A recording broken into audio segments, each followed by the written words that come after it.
Bem-vindos ao Vozes da Ibis, o espaço onde as palavras ganham voz. Eles não apenas nos observam, eles nos constroem, segundo o relógio de Saturno. No coração do Museu Sobrenatural Arcano, há um objeto que desafia tudo o que conhecemos sobre o tempo, a matéria e o livre-arbítrio. Hoje, no Vozes da Ibis, você vai conhecer o Cubo Negro de Saturno, um conto de Keshia Brasil que mistura ocultismo, física cósmica e os segredos esquecidos dos deuses antigos. Quando o cubo começa a vibrar na calada da madrugada, a astrofísica Luana é chamada ao museu. O que ela encontra lá não pode ser explicado, apenas sentido. Saturno gira, o tempo para, e as vozes que sussurram do além do espaço nos lembram: nunca fomos donos da nossa própria linha do tempo. Prepare-se. O relógio vai marcar 3h14, e talvez ele nunca mais avance. Curta, comente e compartilhe. Com sua ajuda, as vozes da literatura nacional ganham fôlego, alcance e a eternidade que toda boa história merece.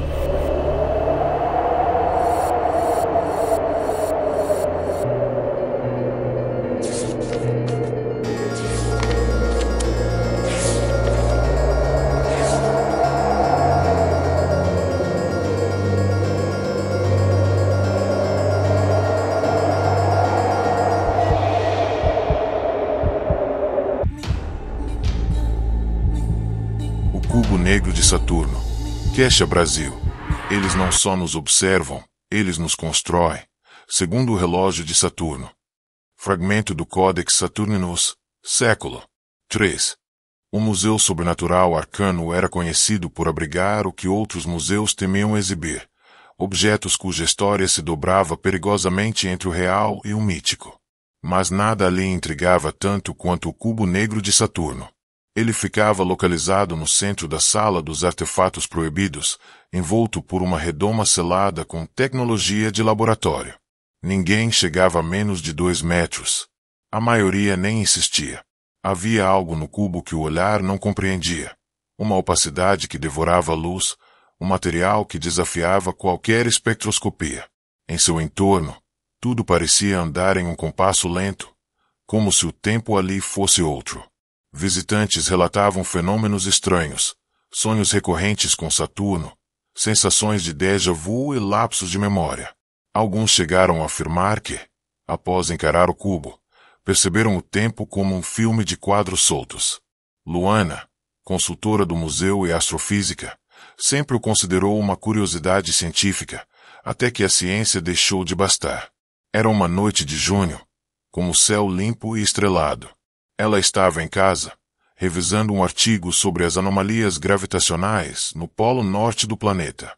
Um hexágono perfeito que intrigava a comunidade científica desde as primeiras imagens da sonda Cassini.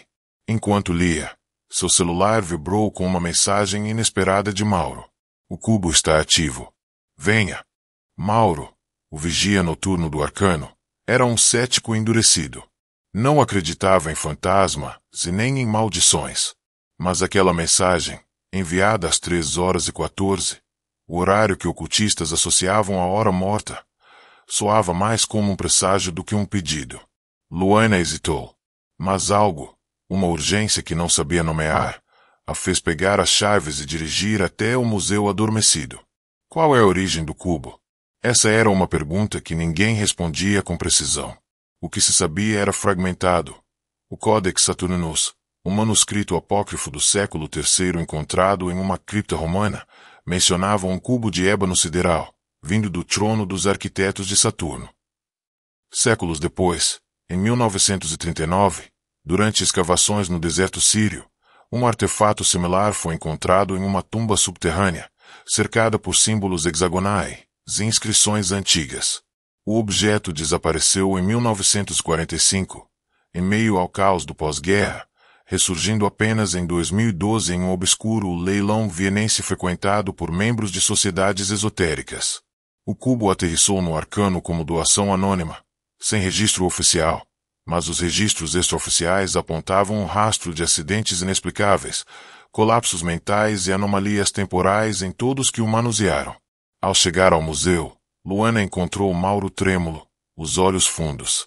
Está vibrando, sussurrou ele. E o relógio da sala parou. Ela desceu sozinha à sala proibida. Ao entrar, Uma mudança quase imperceptível a envolveu. Um silêncio absoluto. Não o silêncio da ausência de som, mas um vazio vivo, onde até os batimentos do próprio coração pareciam fora de cadência. O cubo girava lentamente dentro da redoma. Não por engrenagens, mas por uma rotação estranha, como se girasse em eixos desconexos. Porque Saturno. Luana se lembrava dos antigos mitos. Os romanos associavam Saturno a Cronos, o deus do tempo devorador. Mas em tradições ocultas, Saturno era mais que um planeta. Era o guardião das portas do tempo, o senhor das estruturas que delimitavam a consciência humana. Algumas vertentes diziam que entidades de Saturno teciam os ciclos históricos, construindo e desfazendo civilizações. O hexágono no Polo Norte seria um símbolo geométrico de seu trono, visível apenas quando a humanidade estava pronta para um novo ciclo de controle. Mas tudo isso eram lendas. Ou assim Luana acreditava. Quando se aproximou do cubo, seus olhos começaram a captar padrões que não existiam. Ele parecia pulsar em frequências visuais, e um zumbido reverberava em sua mente. Nós somos os senhores do compasso. Vosso tempo é nosso tiar. A voz não soou no ambiente, mas dentro dela. Então, recuou tentando ativar o painel de segurança. Mas o visor mostrava um tempo parado. 3h14. O mesmo horário da mensagem de Mauro. O tempo no museu não avançava. As lâmpadas acima falharam. Um escuro total engoliu a sala, exceto pelo brilho negro do cubo. Visões a tomaram. Viu linhas temporais sobrepostas, como fios luminosos entrelaçados. Viu humanos como marionetes em uma tapeçaria cósmica. Cada fio cortado e reatado por mãos invisíveis. Saturno não era um planeta. Era um mecanismo. Um relógio que delimitava o que podia e não podia ser vivido. Aceitas ver teu fio? Aceitas o conhecimento que escraviza? Ha. Luana, tomada pelo terror e suando frio, tentou resistir.